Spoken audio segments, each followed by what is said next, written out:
ಎಲ್ಲರಿಗೂ ನಮಸ್ಕಾರ. ಸೊ ಇವತ್ತಿಗೆ 5ನೇ ದಿನದ ನಮ್ಮ ಹೋರಾಟ ಶಿಕ್ಷಣದ ಬಗ್ಗೆ ಗ್ರಾಮೀಣ ಅಭ್ಯರ್ಥಿಗಳಿಗೆ ಅಥವಾ ಗ್ರಾಮೀಣ ವಿದ್ಯಾರ್ಥಿಗಳಿಗೆ ಭಾಳಷ್ಟು ಮೋಸ ಆಗ್ತಾಯಿದೆ. ಅದರ ಸಲುವಾಗಿ ನಮ್ಮ ಶಾಸಕರು ಬಂದು ಇದನ್ನು ಒಂದು ನೀಟ್ ಎಕ್ಸಾಮ್ ಏನಿಲ್ಲ ಅದನ್ನು ಡಿಸೆಂಟ್ರಲೈಸ್ ಮಾಡಬೇಕಂತ ಹೇಳಿ ನಾವು ಈ ಹೋರಾಟವನ್ನು ಮಾಡ್ತಾಯಿದ್ದೀವಿ. ಸೊ ಇವತ್ತು ಗಿರೀಶ್ ತೆಲಸಿಂಗಿ ಅವರು ನಮ್ಮ ಊರದ ವಕೀಲರು, ಸೊ ಅವರು ಇದನ್ನು ಉದ್ದೇಶಿಸಿ ಒಂದೆರಡು ಮಾತನ್ನು ಮಾತಾಡ್ತಾರೆ. ಎಲ್ಲರಿಗೂ ನಮಸ್ಕಾರ. ಇವತ್ತು ಇಂದಿಗೆ ನಮ್ಮ ಕಲ್ಲೂರು ಗ್ರಾಮದ ರೈತ ಸಂಘ ವತಿಯಿಂದ ಈಗೇನು ಸ್ಪರ್ಧಾತ್ಮಕ ಪರೀಕ್ಷೆ ಇರ್ಬೋದು ಅಥವಾ ಈಗ ಮೊನ್ನೆ ನಡೆದಂಥ ನೀಟ್ ಪರೀಕ್ಷೆ ಇರ್ಬೋದು, ಅದರಲ್ಲಿ ಆಗ್ತಾ ಇರ್ತಕ್ಕಂಥ ಅವ್ಯವಸ್ಥೆ ಮತ್ತು ಮೋಸ ಅದರ ವಿರುದ್ಧ ಹೋರಾಟ, ಶಾಂತಿಯುತ ಹೋರಾಟ ನಡೀತಾ ಇದೆ. ಅದು ಯಾಕಪ್ಪ ಅಂತಂದ್ರೆ ಈಗ ನೀಟ್ ಅಂತ ಎಕ್ಸಾಮ್ ಏನು ಮಾಡ್ತಾ ಇದ್ದಾರೆ, ಆ ಎಕ್ಸಾಮ್ನಿಂದ ಗ್ರಾಮೀಣ ಮಟ್ಟದ ಇರ್ಬೋದು ಮತ್ತು ನಗರ ಮಟ್ಟದ ಬಡ ಪ್ರತಿಭಾವಂತ ವಿದ್ಯಾರ್ಥಿಗಳು ಈ ನೀಟ್ ಅಂತ ಎಕ್ಸಾಮ್ನಿಂದ ಒಂದು ಶ್ರೀಮಂತ ವ್ಯಕ್ತಿಗಳಿಗೆ ಮಾತ್ರ ತಮ್ಮ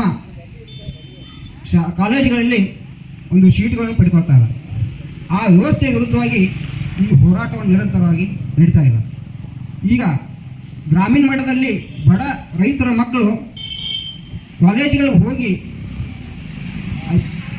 ಹೋಗಿ ಅತ್ಯಂತ ಕಷ್ಟದಿಂದ ವಿದ್ಯಾಭ್ಯಾಸ ಮಾಡಿ ಪರೀಕ್ಷೆಗಳನ್ನು ಎದುರಿಸ್ತಾ ಇದ್ದಾರೆ. ಆದರೂ ಸಹಿತ ಅವರಿಗೆ ನೀಟ್ ಅಂತ ಇರ್ಬೋದು ಅಥವಾ ಅತ್ಯಂತ ಮೇಲ್ಮಟ್ಟ ಹುದ್ದೆಗಳು ಸಿಗ್ತಾ ಇಲ್ಲ. ಯಾಕಂದ್ರೆ ನಮ್ಮ ಶಿಕ್ಷಣ ನೀತಿ ಮತ್ತು ರಾಜಕೀಯ ನೀತಿ ಇರ್ಬೋದು ಅಥವಾ ವ್ಯವಸ್ಥೆಯಲ್ಲಿನ ದುರಾಡಳಿತ ಇರ್ಬೋದು, ಆ ಎಲ್ಲ ವ್ಯವಸ್ಥೆಗಳಿಂದ ಬಡ ಪ್ರತಿಭಾವಂತ ವಿದ್ಯಾರ್ಥಿಗಳಿಗೆ ಯಾವುದೇ ಉನ್ನತವಾದ ಹುದ್ದೆಗಳನ್ನು ಪಡೆದುಕೊಳ್ತಾ ಆಗ್ತಾ ಇರಲ್ಲ. ಯಾಕಂದ್ರೆ ಈ ವ್ಯವಸ್ಥೆ ನೋಡಿದ್ರೆ ನಾವು ಎಲ್ಲ ಕಡೆ ಒಂದು ಭ್ರಷ್ಟಾಚಾರ, ಮೋಸ, ಇದರಿಂದಾಗಿ ಯಾವುದೇ ಒಂದು ಬಡ ವಿದ್ಯಾರ್ಥಿಗಳು, ಪ್ರತಿಭಾವಂತ ವಿದ್ಯಾರ್ಥಿಗಳು ತಾವು ಅಭ್ಯಾಸ ಮಾಡಿ ಅಥವಾ ಪ್ರಾಮಾಣಿಕತೆಯಿಂದ ವಿದ್ಯಾಭ್ಯಾಸ ಮಾಡಿದ್ರು ಸಹಿತ ಅವರಿಗೆ ಯಾವ ಹುದ್ದೆಗೆ ಹೋಗಬೇಕು ಆ ಹುದ್ದೆಗಳಿಗೆ ಹೋಗಕ್ಕೆ ಆಗ್ತಾ ಇಲ್ಲ.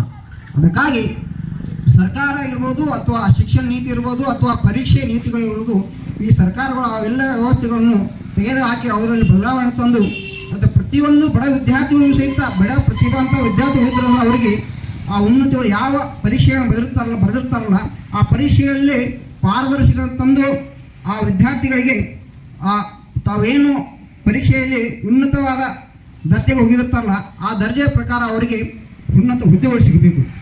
ಆದ್ರೆ ಈ ಸದ್ಯ ಪರೀಕ್ಷೆಗಳು ಏನು ನಡೀತಾ ಇರೋದಲ್ಲ ಆ ರೀತಿ ಆಗ್ತಾ ಇರಲ್ಲ.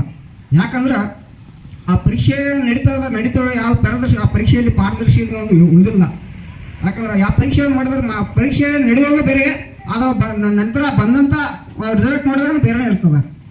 ಇದರಿಂದ ನಮ್ಗೇನು ಕಾಣಿಸ್ತದಂದ್ರೆ ಆ ಪರೀಕ್ಷೆಗಳಲ್ಲಿ ಪಾರದರ್ಶಕತೆ ಉಳಿದಿಲ್ಲ. ಆ ಪಾರದರ್ಶಕತೆ ಉಳಿದ ಕಾರಣಕ್ಕಾಗಿ ನಮ್ಮ ಗ್ರಾಮೀಣ ಮಟ್ಟದ, ಹಳ್ಳಿಯ ಮಟ್ಟದ ಬಡ ಪ್ರತಿಭಾವಂತ ವಿದ್ಯಾರ್ಥಿಗಳು ಎಷ್ಟೇ ಕಷ್ಟಪಟ್ಟು ಓದಿದ್ರು ಸಹಿತ ಆ ವಿದ್ಯಾರ್ಥಿಗಳಿಗೆ ಸೀಟುಗಳನ್ನು ಸಿಗ್ತಾ ಇಲ್ಲ. ಅದಕ್ಕಾಗಿ ಅದು ಸರ್ಕಾರ ಇರ್ಬೋದು ಅಥವಾ ಶಿಕ್ಷಣ ನೀತಿ ಇರ್ಬೋದು ಅಥವಾ ಶಿಕ್ಷಣ ವ್ಯವಸ್ಥೆ ಅಥವಾ ಪರೀಕ್ಷೆಯ ವ್ಯವಸ್ಥೆ, ಸರ್ಕಾರಗಳು ಅದನ್ನು ಬದಲಾವಣೆ ಮಾಡಿ ಅದರಲ್ಲಿ ಪಾರದರ್ಶಕತೆ ತಂದ ಬಡ ಪ್ರತಿಭಾವಂತ ವಿದ್ಯಾರ್ಥಿಗಳು ಸಹಿತ ಅವರಿಗೆ ಹುದ್ದೆಗಳನ್ನು ದೊರಕಿಸಿಕೊಡ್ಬೇಕಂತ ನಾವು ಈ ಹೋರಾಟವನ್ನು ಮಾಡ್ತಾ ಇದ್ವಿ. ಈ ಸರ್ಕಾರ ಈ ಒಂದು ಹೋರಾಟವನ್ನು ತಕ್ಷಣವಾಗಿ ಬದಲಾವಣೆ ಮಾಡ್ತಾ ಇದ್ದಂದ್ರೆ ಈ ಒಂದು ನಮ್ಮ ಗ್ರಾಮ ಮಟ್ಟದ ಹೋರಾಟ ಇದು ಇಡೀ ರಾಜ್ಯ ಆಗಿರ್ಬೋದು ಅಥವಾ ರಾಷ್ಟ್ರ ಮಟ್ಟಿಗೆ ವಿಸ್ತಾರ ಮಾಡಬೇಕಾಗ್ತದೆ. ಅದಕ್ಕಾಗಿ ಸರ್ಕಾರ ಅತಿ ಶೀಘ್ರದಲ್ಲಿ ಇದ್ರ ಬಗ್ಗೆ ಒಂದು ಎಚ್ಚರಿಕೆಗಳನ್ನು ತಗೊಂಡು ಬದಲಾವಣೆಗಳು ಮಾಡಬೇಕಂತ ನಾವು ಕೇಳ್ಕೊತೀವಿ. Thank you.